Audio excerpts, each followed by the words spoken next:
Hello and welcome to the France 24 interview. My guest today is the UN's High Commissioner for Refugees, Antonio Guterres. Thank you very much indeed for being with us today, Mr. Guterres. Now, you announced recently that there are now more refugees from the conflict in Syria than Afghan refugees. I mean, how do you classify the scale of Syria's refugee crisis now? Well, it's coming close. We have still 2.6 million Afghan refugees and 2.53 million Syrian refugees. But as the number of Syrian refugees is growing by the day, we believe that in a few weeks' time we'll have more Syrian refugees than any other group of refugees in the world. And this gives you an idea of the scale of the problem. I mean, it's not only the dramatic humanitarian impact, it's the physical destruction of the country and the collapse of the state, and the amount of suffering that is absolutely unimaginable.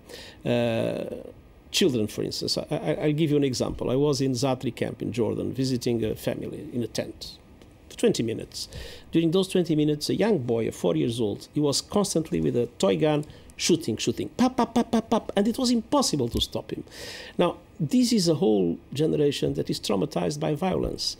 So it's not only what we see from the point of view of the destruction, from the point of view of the killings, the number of refugees, is a whole generation of young people that will be traumatized, and this impact will last for decades in the future of Syria. So it's really a tragedy that I don't think we have witnessed in the world in the last decades.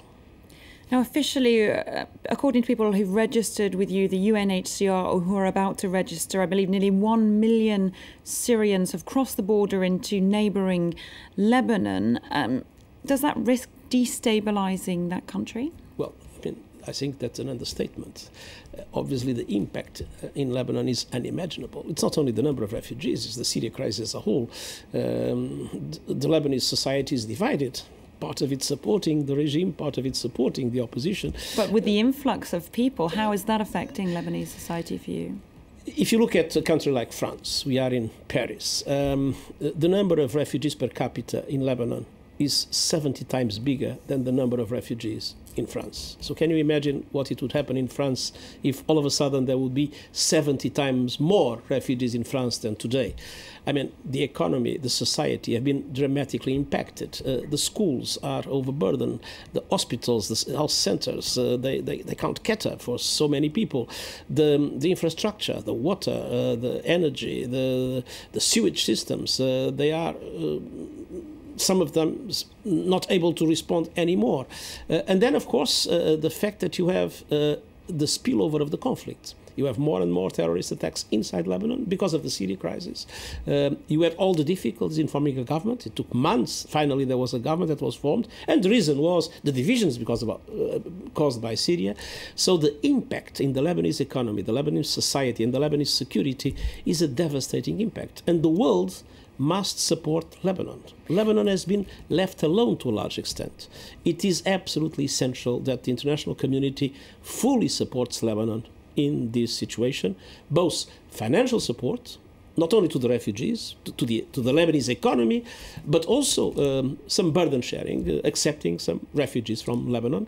And I would encourage countries to have resettlement programs or humanitarian admission programs receiving Syrian refugees from Lebanon. Not the numbers will be similar to 1 million, but it will be a symbol of solidarity that I believe the Lebanese people now needs to feel from the international community. In terms of the world sharing that burden there, how many refugees are we talking? For example, how many refugees do you think European countries should welcome? Well, we have today about 60,000 Syrian refugees in Europe. 60% of them are in two countries, Germany and Sweden. I have to pay tribute to these two countries that have had indeed a very generous policy in relation to Syrian refugees. But it really breaks my heart, and I think there is something fundamentally wrong when you still have refugees being pushed back at the European border, like in Bulgaria. Or when you see that Syrian families that have come from this horrendous situation in Syria have to risk their lives, drowning on the Mediterranean because they have no other way to try to come to Europe. And being in the hands of smugglers and traffickers that do them the worst possible violations of human rights. I think it would be very important not only for Europe to have the borders open, like we ask Turkey and Jordan and Lebanon. I think the same should happen everywhere, also in Europe.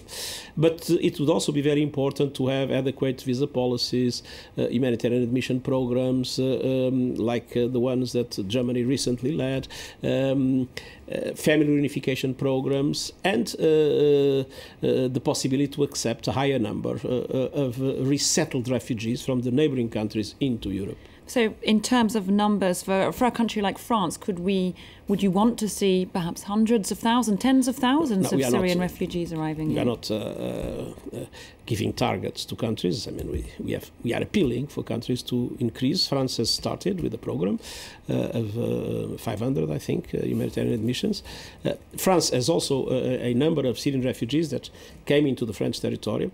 But France is a country that has a meaningful number of refugees in the European context. The largest number of asylum seekers last year in Europe was in France and in Germany. I mean, the two countries usually have the largest number, and then the other country the second largest number. So indeed, France has today an asylum system that is solid. Of course, we would like it to be more developed, more improved, but in any case, we hope that Europe as a whole will accept a larger number of Syrian refugees than today. Moving back to the immediate Syrian region, establishing refugee camps in Lebanon is a very politically sensitive issue there, given the history of Palestinian refugees.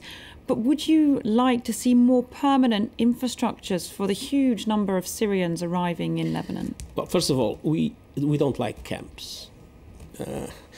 We always prefer to have refugees living with the community. And if communities have the capacity to absorb them and to integrate them. The problem is that in Lebanon, the pressure is so big that it would be useful to have a number of sites that could be transit centers where people that have no shelter could be supported during a period, at least a transition period.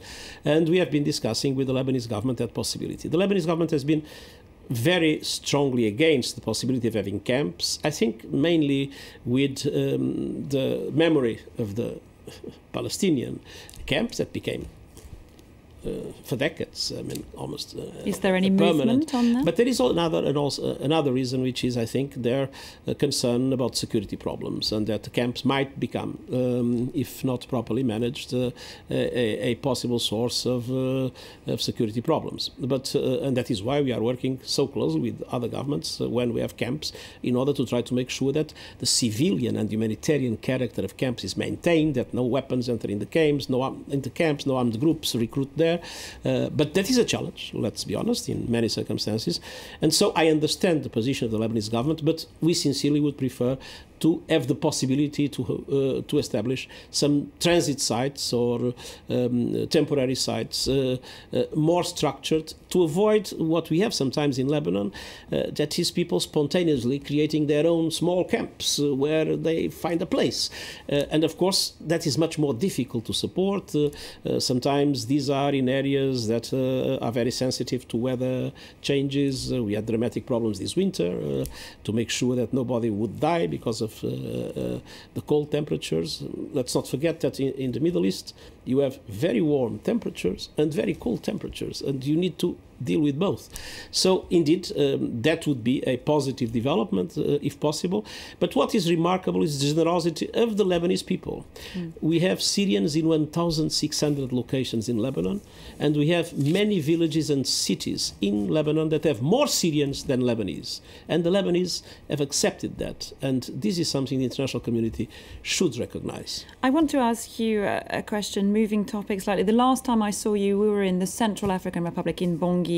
Now, Ban Ki-moon, the UN Secretary General, has proposed sending nearly 12,000 peacekeepers to try and protect civilians there Do you think that will be enough for people in the Central African Republic? Well, I don't know if 12,000 is enough. What I know is that the present situation is unsustainable. The number of French and African Union troops is totally insufficient because you have widespread violence, and you have violence that is very difficult to control by armed forces. We need armed forces, but we also need police.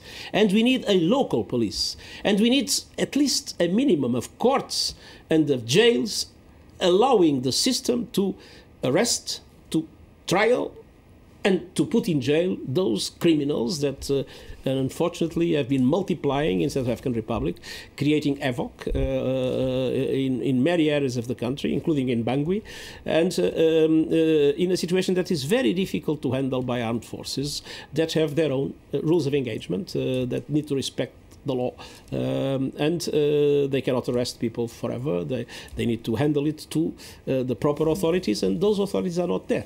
Let's not forget that the state in Central African Republic, it's not that the state has collapsed. The state doesn't exist. I was with the new president, and I think she is a remarkable person, but she has not 1 cent. I mean,